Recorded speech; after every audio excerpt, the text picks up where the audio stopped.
Di tengah efisiensi dan tak menentunya ekonomi global imbas tarif impor Presiden Trump, masyarakat Indonesia berbondong-bondong membeli emas sebagai langkah investasi jangka panjang. Warga di sejumlah wilayah termasuk Lampung ramai-ramai membeli emas.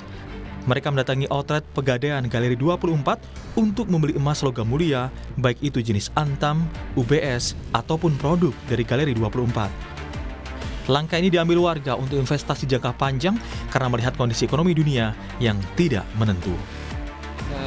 Investasi sekarang kan namanya lagi perang dagang, jadi emang harga emas menurut saya yang paling stabil ya, di harga internasional gitu. Nah itu dia, mungkin karena kepanikan warga juga, jadi kan pada nimbun atau panik buying tentunya. Jadi ya stok dari galeri juga nggak penuh, nggak memenuhi buat kuota yang beli gitu. Perencana Keuangan Mitra Rencana Edukasi, Mike Rini Sutikno menyebut meskipun harga emas diprediksi akan terus naik, tetapi masyarakat diimbau untuk tidak panik. Dirinya menyebut harga emas akan fluktuatif, di mana suatu saat juga akan mengalami penurunan. Namun prediksi memperlihatkan bahwa kemungkinan akan naik lagi itu bisa saja terjadi. Nah, menurut saya sebenarnya masyarakat tidak perlu panik. Tetap membeli seperti biasa, bagi yang sudah biasa menabung emas, tetap membeli seperti biasa saja. Jadi yang sudah rutin ya tetap bisa rutin. Dan tidak perlu semua harta kita cairkan, kemudian kita belikan emas semua. Karena pun emas itu harganya bisa berfluktuasi, tidak terus menerus dia akan naik, dia akan pada akhirnya turun juga, cuma kita belum tahu kapan. Dari laman resmi Logam Mulia Antam, harga emas dalam 6 hari terakhir naik.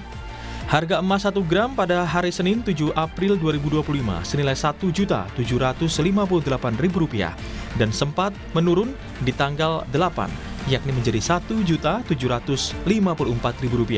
Namun harga emas di tanggal 9 April 2025 kembali naik menjadi Rp1.812.000. Harga emas terus beranjak naik hingga menembus angka Rp1.904.000 pada hari Sabtu kemarin.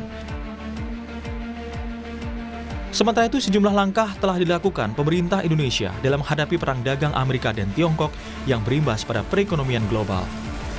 Presiden Prabowo mengaku sudah berkomunikasi dan meminta waktu untuk bertemu dengan Presiden Amerika Serikat Donald Trump untuk membahas tarif dagang yang dikeluarkannya.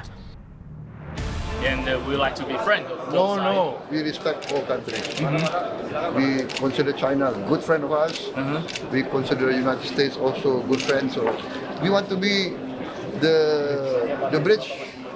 So you want to cut the economic cooperation with China due to the US pressure? Impossible. Impossible. Thank you for your answer. Thank you. China is already too close with Indonesia. Yeah. Ada rencana bertemu dengan Trump, Pak? Kapan, Pak? Saya sudah minta waktu, mudah-mudahan. Ya.